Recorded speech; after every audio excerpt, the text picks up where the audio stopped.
अथ श्रीरामभुजङ्गप्रयातस्तोत्रम्। विशुद्धं परं सच्चिदानन्दरूपं गुणाधारमाधारहीनं वरेण्यम्। महान्तं विभान्तं गुहान्तं गुणान्तं सुखान्तं स्वयं धाम रामं प्रपद्ये। शिवन्नित्यमेकं विभुं तारकाख्यं सुखाकारमाकारशून्यं सुमान्यम्। महेशं कलेशं सुरेशं परेशं नरेशं निरीशं महिषं प्रपद्ये। यदा वर्णयत् कर्णमूलेऽन्तकाले शिवो राम रामेति रामेति काश्याम्। तदेकं परं तारकब्रह्मरूपं भजेऽहं भजेऽहं भजेऽहं भजेऽहम्।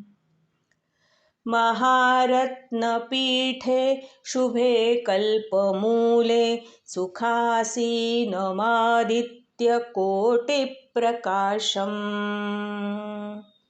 सदा जानकी लक्ष्मणोपेतमेकं सदा रामचन्द्रं भजेऽहं भजेऽहम्। क्वणद्रत्नमञ्जीरपादारविन्दलसन्मेखला चारुपीताम्बराढ्यम्। महारत्नहारोल्लसत् कौस्तुभाङ्गन्नदत् चञ्चरीमञ्जरीलोलमालम्। लसच्चन्द्रिकास्मेरशोणाधराभं समुद्यत् पतङ्गेन्दुकोटिप्रकाशम्। नमद्ब्रह्मरुद्रादिकोटिरत्नस्फुरत् कान्तिनीराजनाराधिताङ्घ्रिम्। पुरः प्राञ्जलीनाञ्जनेयादिभक्तान् स्वचिन्मुद्रया भद्रया बोधयन्तम्। भजेऽहं भजेऽहं सदा रामचन्द्रं त्वदन्यं न मन्ये न मन्ये न मन्ये। यदा मत्समीपं कृतान्तः समेत्य प्रचण्डप्रकोपैर्भटैर्भीषयेन्माम्। तदाविष्करोषि त्वदीयं स्वरूपं सदा सकोदण्डबाणम्। निजे मानसे मन्दिरे सन्निधेः प्रसीद प्रसीद प्रभो रामचन्द्र। ससौमित्रिणा कैकेयीनन्दनेन स्वशक्त्यानुभक्त्या च संसेव्यमान्। स्वभक्ताग्रगण्यैः कपीशैर्महिषैरनीकैरनेकैश्च रामः प्रसीद।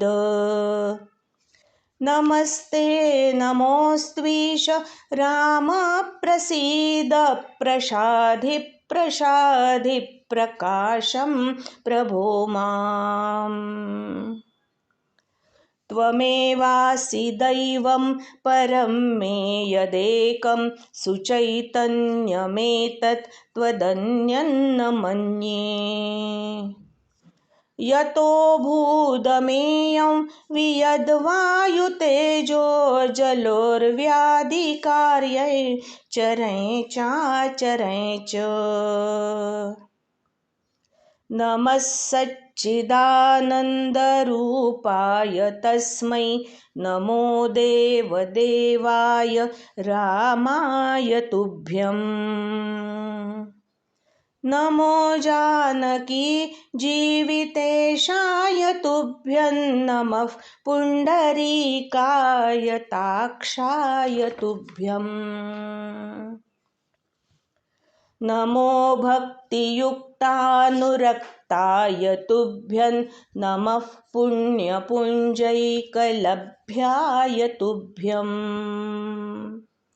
नमो वेदवेद्याय चाद्याय पुंसे नमः सुन्दरायेन्दिरावल्लभाय। नमो विश्वकर्त्रे नमो विश्वहर्त्रे नमो विश्वभोक्त्रे नमो विश्वमात्रे। नमो विश्वनेत्रे नमो विश्वजेत्रे नमो विश्वपित्रे नमो विश्वमात्रे। नमस्ते नमस्ते समस्तप्रपञ्चप्रभोगप्रयोगप्रमाणप्रवीण।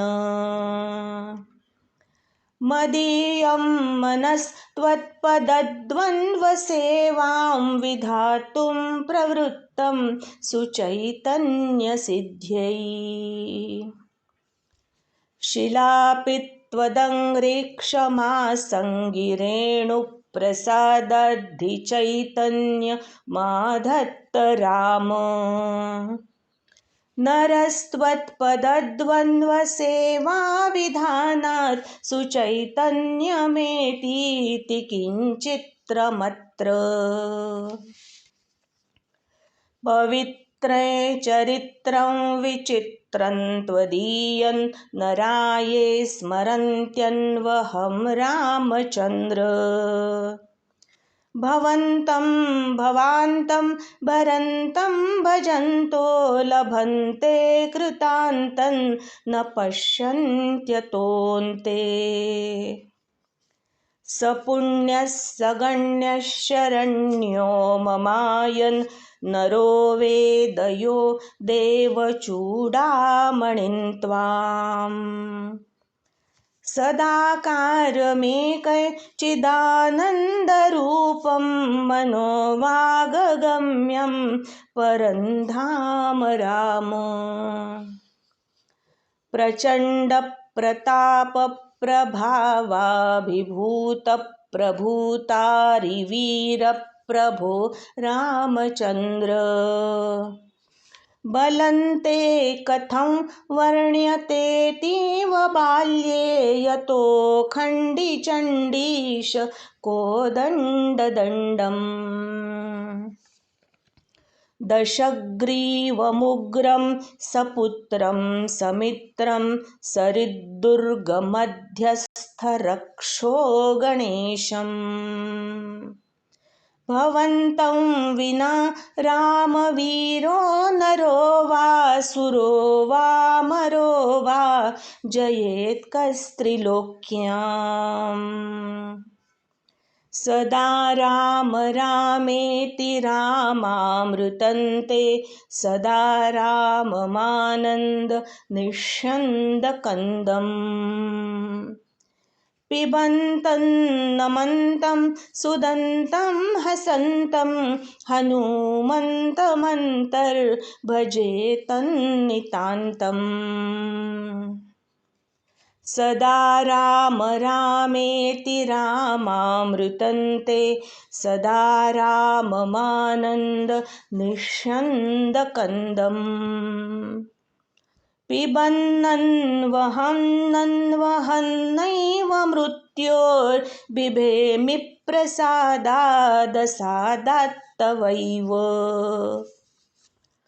असीतासमेतैरकोदण्डभूषैरसौमित्रिवन्द्यैरचण्डप्रतापैः।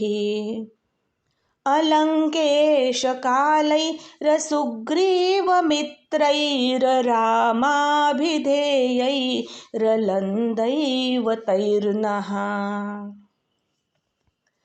अवीरासनस्थैरचिन्मुद्रिकाढ्यैरभक्ताञ्जनेयादितत्त्वप्रकाशैः अमन्दारमूलैरमन्दारमालैररामाभिधेयैरलन्दैवतैर्नः असिन्धुप्रकोपैरवन्द्यप्रतापैरबन्धुप्रयाणैरमन्दस्मिताढ्यैः अदण्डप्रवासैरखण्डप्रबोधैररामाभिधेयैरलन्दैवतैर्नः हरे राम सीतापते रावणारे खरारे मुरारे सुरारे परेति लपन्तन्नयन्तं सदा कालमेवं समालोकयालोकयाशेषबन्धो नमस्ते सुमित्रा सुपुत्राभिवन्द्य नमस्ते सदा कैकयीनन्दनेड्य नमस्ते सदा वानराधीशवन्द्य नमस्ते नमस्ते सदा रामचन्द्र प्रसीद प्रसीद प्रचण्ड प्रताप प्रसीद प्रसीद प्रचण्डारिकाल प्रसीद प्रसीद प्रपन्नानुकम्पिन् प्रसीद प्रसीद प्रभो रामचन्द्र भुजङ्गप्रयातं परं वेदसारं मुदा रामचन्द्रस्य भक्त्या च नित्यम् पठन् सन्ततं चिन्तयन् स्वान्तरङ्गे स एव स्वयं रामचन्द्रः स धन्यः। इति श्रीमच्छङ्कराचार्यकृतं श्रीरामभुजङ्गप्रयातस्तोत्रं सम्पूर्णम्। श्रीसीतारामचन्द्रार्पणमस्तु।